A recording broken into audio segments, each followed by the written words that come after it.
How did this man make $10,000 in just 1 hour? He walked up to the ATM and withdrew a bill. While the cash slot was still open, he quickly smeared glue on the cash dispenser flap, then stepped aside to quietly observe. Soon, another man came to withdraw money, but the machine didn't dispense any cash. He tried several times, failed, and walked away frustrated. The same thing happened to several others. They gave up and left. Once the time was right, Morgan approached the ATM and started pounding it. Bundles of cash fell out instantly, and he scooped up the money with ease. That's right, they're one of the most elite scam teams in the world, each member with their own unique skill set. And this time, their target was a wealthy man named Pete. Pete is a multi-millionaire, but he's notoriously stingy and loves taking advantage of others. Whenever he dines out with friends, he waits for them to tip first, then quietly pockets the tip after they've left. It was precisely because of Pete's love for petty gains that Tom came up with a brilliant plan. He purposely dropped a lighter on the ground. Pete saw it and picked it up for him. Old White took the chance to express his gratitude by buying Pete a drink. One thing led to another, and they quickly became friends. Tom then pretended to find a wallet. Pete patted his own pockets and said, "Not mine," but inside the wallet was a wad of cash and a business card, which showed the owner was some kind of CEO. Hoping for a reward, Pete followed the address on the card, only to be greeted at the door by scam team member Jack. The bait had been taken. Jack acted grateful and said he wanted to give them a large reward as a token of friendship. Right on cue, someone knocked on the door, another part of their plan. Morgan, disguised as a company employee, walked in with a box full of cash, making sure Pete saw everything. Then Jack dangled the real bait.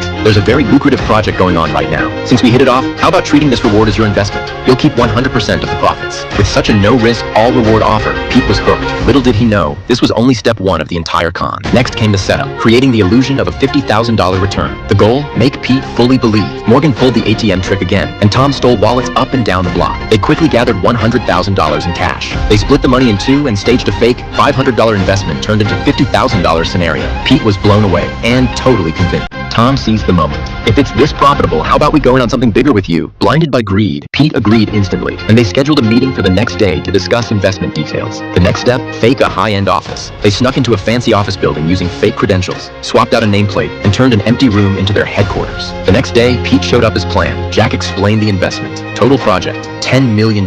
He'd cover $4 million, and Pete and Tom would split the remaining $6 million. Pete hesitated, then called his broker to do a background check. Everything came back clean. No debts, no red flags. He confidently agreed and promised to bring the cash within a week. With the team's meticulous setup, Pete was completely convinced. Finally, the day arrived. Pete returned with a mountain of cash and handed it over as investment capital. A few days later, when Pete realized he'd been scammed, the team had already vanished, without a single trace.